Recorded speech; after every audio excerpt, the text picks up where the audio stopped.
पार्षदों, माननीय अध्यक्ष जी,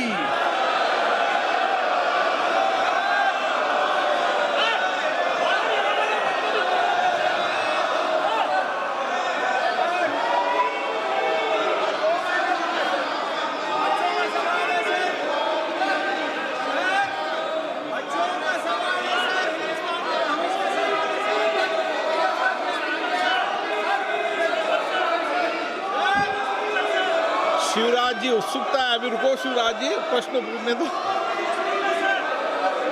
माननीय सदस्यगण, मैंने व्यक्तिगत रूप से कई बार आग्रह किया कि प्रश्नकाल सबसे महत्वपूर्ण समय होता है। प्रश्नकाल के अंदर सरकार की जवाबदेही तय होती है, कार्यपालिका में पारदर्शिता भी आती है। और कई माननीय सदस्य मुझे व्यक्तिगत रूप से मिले और उन्होंने आग्रह किया, मैंने पहले भी व्यवस्था दे रखी है, चाहे सत्ता पक्ष हो चाहे प्रतिपक्ष हो, प्रश्नकाल के अंदर केवल प्रश्नकाल ही होगा और इसीलिए प्रश्नकाल चलने में सहयोग करें। कई बार इस विषय पे मैंने व्यक्तिगत रूप से सदन के अंदर आग्रह किया और देश की जनता भी चाहती है सदन चले। कल बीएससी की मीटिंग के अंदर भी सभी दलों से मैंने आग्रह किया था सदन चले, सदन में चर्चा हो, प्रश्नकाल हो और महत्वपूर्ण विधेयकों पर चर्चा होना चाहिए। ये विधेयक देश और राष्ट्र के साथ बहुत बड़े परिवर्तन लाने के विधेयक होते हैं, इस पे अच्छी चर्चा संवाद होना चाहिए। लेकिन कल बीएससी की मीटिंग में भी आग्रह किया, आज फिर आग्रह कर रहा हूं कि जिस विषय पर आप छात्रों के विषय पर मांग कर रहे थे, सरकार संसदीय कार्य मंत्री ने कल बीएससी की बैठक में स्पष्ट रूप से कहा कि गृह मंत्री इस बात पर जवाब देने को तैयार हैं, सदन सरकार चलाए,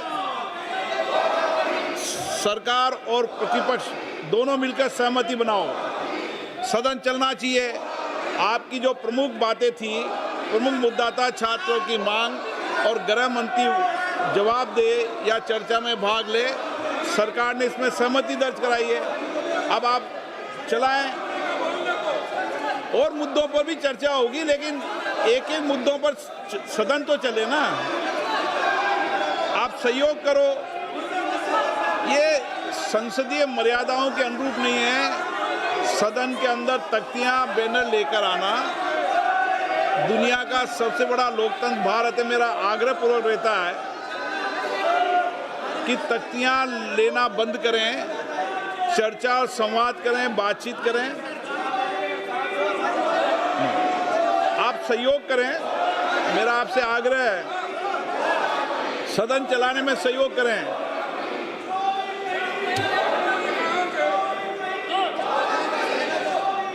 मेरी हमेशा कोशिश, मेरा मन व्यथित दुखी होता है सदन न चलने से। देश की जनता भी सदन में चर्चा संवाद देखना चाहती है।